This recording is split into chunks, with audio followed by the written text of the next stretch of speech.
during Crayton's deep dive, he mentioned messaging and how nonprofits or other social impact organizations can really make their message unique and compelling. So maybe Crayton, if you can expand on that. Well, I mentioned that there are some organizations that have a natural benefit right now, and if you're a nonprofit development officer or fundraiser or executive director, CEO, it probably really doesn't feel like you got a lot of benefits right now. But from what's your story and the story you have to tell, I think there are some opportunities. First, generally speaking, the media, particularly as Alex said, with all the negativity right there, they love a hero story. And they also love a story about survival, something that's about being against all the odds, something that's a surprise. And nonprofits often have those kinds of real people stories because, you can be a brand, a for-profit organization, and you call and you pitch a reporter.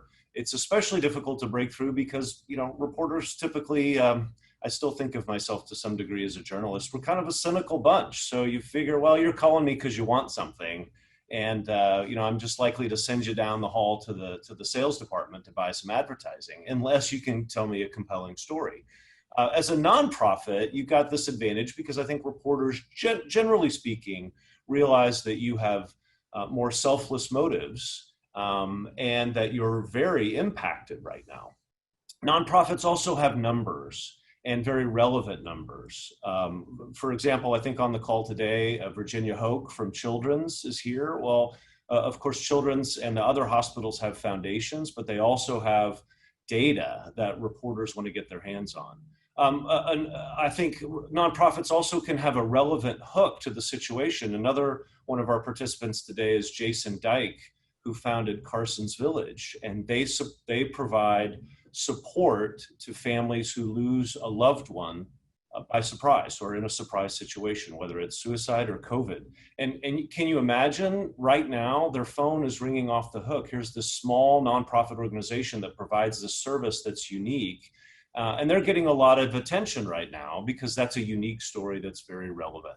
So we talked about building reporter relationships, but how do you do that? And I think that's where nonprofits also, or even this is why you see so many corporate social responsibility executives pitch stories about CSR and their relationships with nonprofits, because it seems less self-serving and more is helping to solve one of society's problems, particularly that is relevant right now to racial equity or to COVID.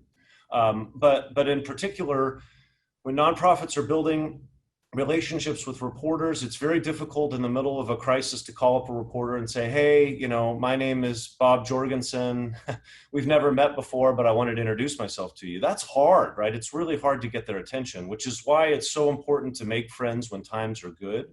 Before you're in crisis, you're calling the reporter and you're introducing yourself and you're saying, this is what my organization does. This is the problem we're trying to fix. This is the data that I can provide for you on a regular basis. Keep my number, right? Keep a text if I could ever be a resource to you. I think finally, nonprofits typically provide good, compelling spokespeople. Not only real people who are being impacted, but also oftentimes the CEO of nonprofits are very good, passionate advocates that make themselves available to reporters to go on camera or to be interviewed under the deadlines that the reporters have.